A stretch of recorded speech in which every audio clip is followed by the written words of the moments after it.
Hey, it's John, and today we're going to be removing a PSC big bore box with 1-ton steering, 1-ton axles, and hydro assist ram from an XJ, and then we're going to be sending it back to PSC. This is part 1 of the series. Stay tuned and go wheel.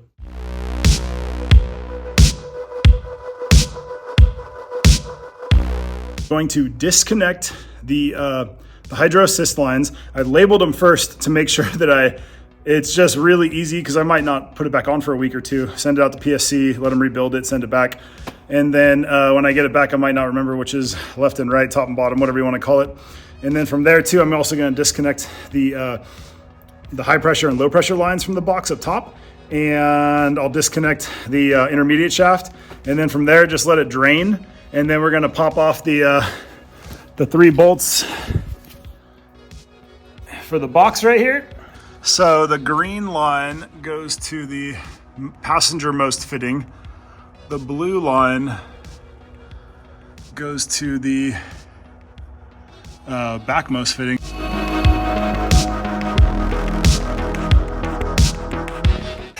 I've always used a 33 millimeter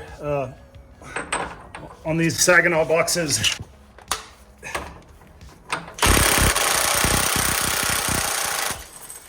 You're gonna wanna put your Pitman arm puller on there, get the beefiest one you got that'll fit, and then basically just tighten it up right here. And then we should be able to drop the thing with the drag link. There we go. So this Pitman arm has no master splines. I got it from Parts Mike. Check that out.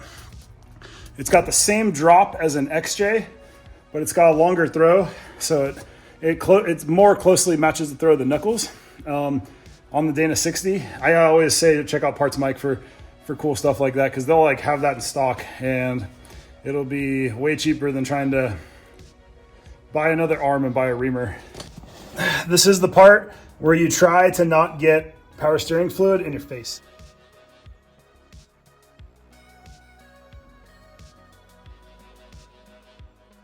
So you can see it better now. That screw kind of holds the pinch collar on. And I'm gonna be doing a giveaway on part 2 of this video when we reinstall the box and hopefully get some notes from PSC that maybe there was something failed in this box. You're gonna be getting a t-shirt and some pretty cool stickers, including camping gear checklist and just some other cool go wheel stickers and swag that I'll throw in there. And in order to win this giveaway, there's gonna be one person, and you're gonna have to make a comment and subscribe before that next video, and then comment on that video part 2. And I'm just gonna pick one of those, whoever has the most interesting comment or the coolest comment, I'm gonna pick that person, and I'm gonna send you a shirt and some swag, and I think it'll be pretty cool. I'm actually probably gonna do more of these giveaways because I ordered a lot of these shirts. They're not drop shipped. I paid for a large batch of shirts with my own money, and I want to give them away to people who subscribe and comment. And so subscribing to the channel, I think we're also going to be doing a giveaway on a JL lift kit coming up. That'll probably be a little bigger. The low pressure lines in the back, the high pressure lines in the front, right there.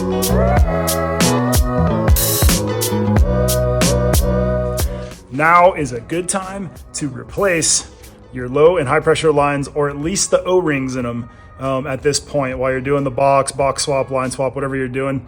I'm kind of letting things drip for now. I'm gonna try to get that high pressure line off next. I also keep a high pressure line under my back seat, which is buried under my rear storage.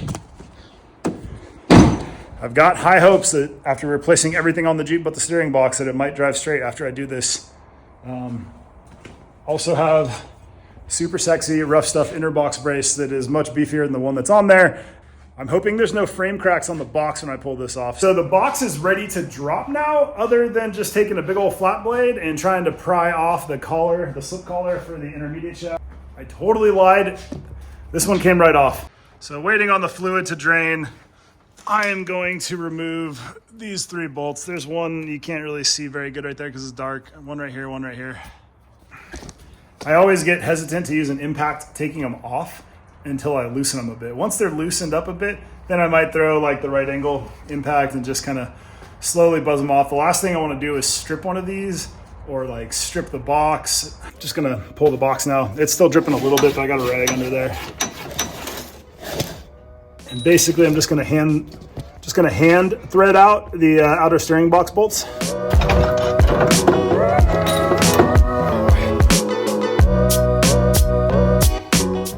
Here is the old steering box inner box plate. Here's the new rough stuff one. This one you can weld in too. The interesting thing about this one is it's actually creased right here, and I don't know why, and it's bent. It's kind of bent in. I don't know why it's like that. I'm about to go inspect the frame. Stay tuned to see if there's frame damage. All right, I'm gonna go digging around. Frame actually isn't that bad at all. There's a little bit of creasing right there, and a little bit of creasing right here, but I don't see any cracking. It did start to separate here. This is from like a previous owner from like 15 years ago. Just garbage booger welds. It started to separate right here. Not perfect, but no major destruction. I missed my last 2 weekends of wheeling. We were supposed to go to Barrett Lake a couple weeks ago, but this thing was steering worse than ever, and also lost the brake master cylinder. So I ended up having to limp it home, replace the master. I replaced all 4 calipers at the same time and all the brake pads. And then decided after doing the Heim joints, the control arm joints, new leaves, new coils, new shocks front and rear, rough stuff rear leaf spring hangers to replace the completely destroyed rear leaf hangers.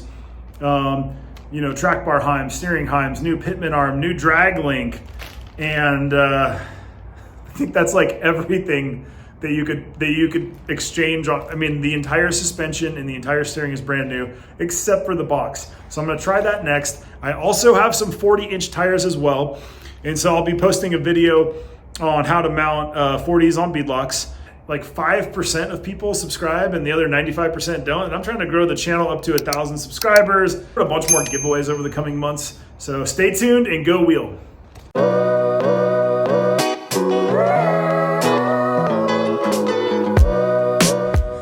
So when you got a very specific special bolt that you really don't want to figure out what size it is, I just grab like a random Ziploc bag from where I store Ziploc bags over there and stick it in here and throw it in my little tub, because I don't want to find out what size bolt that is, if that makes any sense. Like, I just want to have this thing ready to rock when I get the box back and be able to slam that thing in. So that bag, easy to not lose the bolts, and there is the bag. So basically the box is ready to drop. Pro tip, I use lots of these little oil catch cans that throw not only the parts, but the tools I'm using in here. So when I come back out, everything I'm using and need is just right here, and it doesn't get lost and kicked around in the Jeep at the same time. I highly recommend it. I usually keep like 10 of these on hand. You could do one for the front, the back of the Jeep, each corner, super helpful.